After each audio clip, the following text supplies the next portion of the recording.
Alright, so here is my final third video to catch you up to where I'm at right now in the build. After a couple tests, I went ahead and I cleaned up the van, and this is basically how it looks like in the backside. I did stain the floor. I did carpet the top side so it's a little bit more comfortable to sit on. This is literally just the bare minimum just to get going.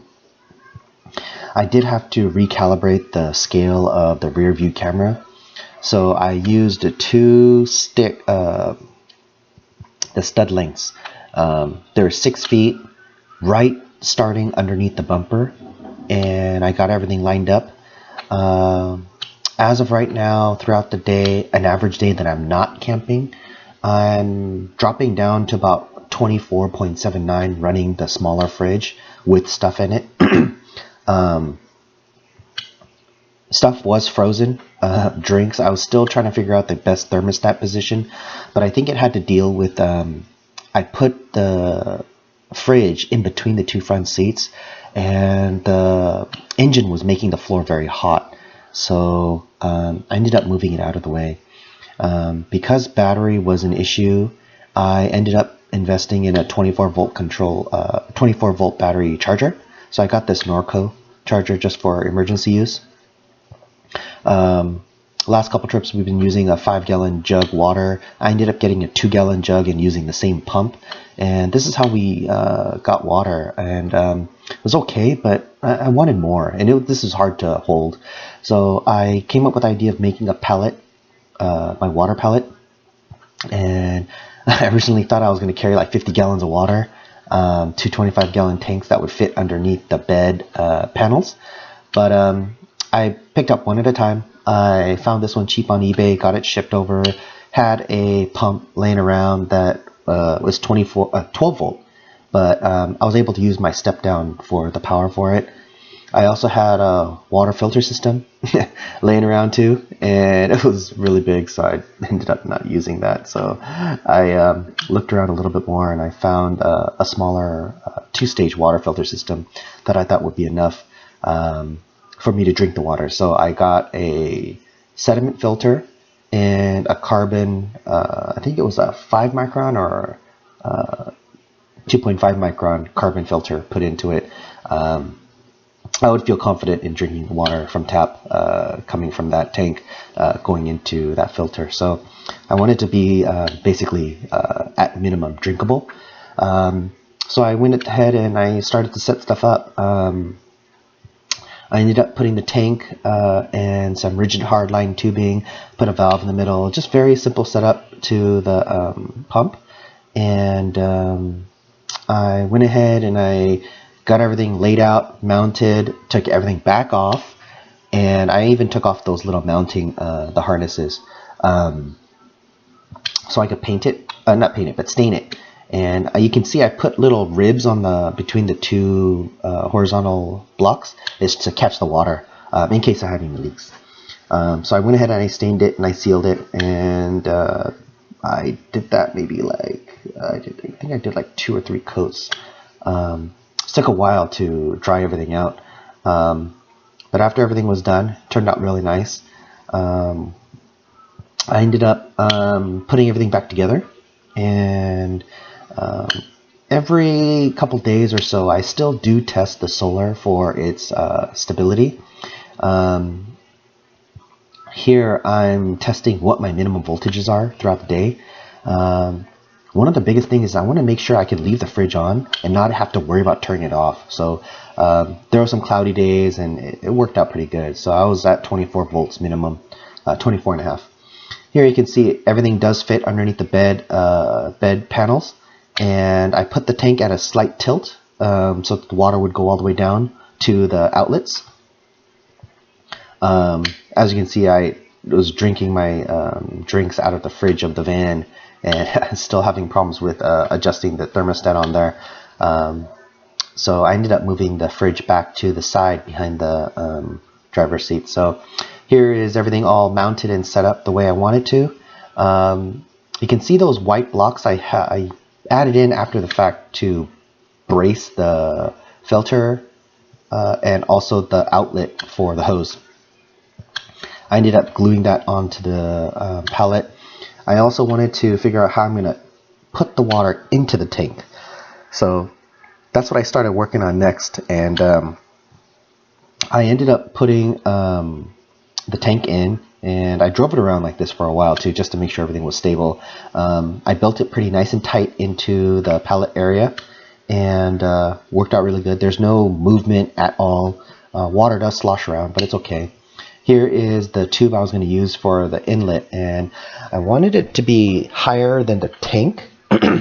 So I decided to put it on a swivel so I can lift it up and down, and I wanted somewhere to mount it onto, somewhere rigid where if it got hit it wouldn't have any issues. So I built this vertical brace, and I attached it to the side, and I was planning on trying to figure out some way to mount it onto that.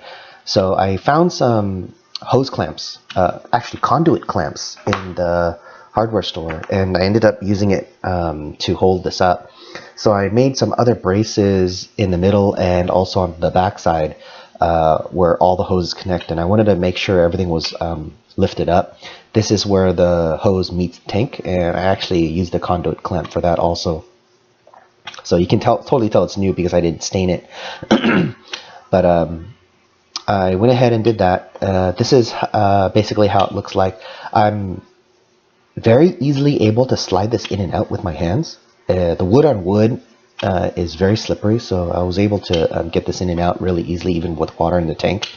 But this is what the vertical holders look like. I lifted up the input for the water, the fill tube, and this is not watertight. There's a little bleeder valve in the center with that little plug, and whenever I use the pump, air kind of gets sucked in right here. You move that back. You can put the panel on top of it, slide the bed water pallet in, and slide the bed panels over it. It's not a problem. Here you can see that I went ahead and attached it to power. It's a high pressure, low volume pump, so I do get some pressure when I change the nozzle. This is just a regular garden hose. I ended up getting good flow out of it. It wasn't a problem. So power for the pump, I used some spare solar quick disconnects, and I'm coming from the right side. I needed to use 12 volts, so I went and hooked it up to my distribution panel and hooked it up to that 20 amp step down, and 20 amps was plenty. I think this pump only uses like a couple amps of power, especially at startup. So I went ahead and I made actually a lower brake fence. You can see right there the horizontal piece. You can see the wire harness I was preparing. I was going to go all the way to the left side to where the pump is located. Quick disconnect will be right there on the bottom corner where the door is. So this is where the pallet stops, and I wanted to have access to go into the water pallet area from underneath the bed from when I was in the van, in case I wanted to just lift up the bed and get some access to it, or kind of just check for leaks. As of right now, with everything included, fridge, everything, I was consuming about 39 amp hours a full cycle. This is how much power I'm bringing in from the solar through the charge controller every day. I ended up getting a Dometic toilet for the setup. So basically, water and toilet was the two main things I needed to add between all the testing that we did. We did end up going to a couple extra test runs, one-day trips, and the last one we went out, we ended up getting a fire at the entrance of our campsite area. So total bummer. Came back and we ended up planning another trip to Cambria. And this one is a little bit far. This Cambria is about 4 hours away from where I'm at, and we ended up staying there about 4 nights.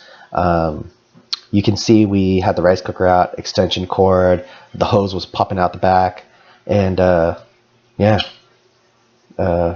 I considered it a pretty successful trip. We didn't have any problems. I kind of did forget the 2D batteries for the water heater, so we couldn't ignite the water heater, but we did have water access. Had all my appliances so I can cook. Of course, we had really good food. Met some people, some friends at the campsite, so we can all have brunch together and stuff. So worked out really well. Now, So this is where I'm at right now. We're still able to enjoy the van. No problems. I'm going to be taking it back out for fun days starting soon, and I still want to go into a shorter van. I think everything will still fit, but the shorter length is just easier to maneuver, easier to back up, easier to park, easier to get around. So I'd love to get into that, but originally I still do want to get into a trailer. So I've been keeping my eye out for a trailer also every once in a while. Love to get a small little short one. I think I'd love to have like a 16 footer or a 15 footer with a 18 foot hitch length. Total length would be ideal, small car. I thought about changing the battery bank to lithium iron phosphates, and I've been seeing some good prices here and there, but it wasn't enough for me to do a 24 volt pack. So I haven't jumped on that yet, but I'm hoping I can do a quick little tour the next time I go out. I'll see if I can make a quick little video of how things are set up when I have stuff in it, and you can kind of see it's very roomy, very convenient, very useful. Been enjoying the van a lot, and been planning to try to take it out soon again, and hoping to enjoy. So I'll catch you guys on the next video, and thanks for watching, and I will talk to you again soon. Thanks for stopping by.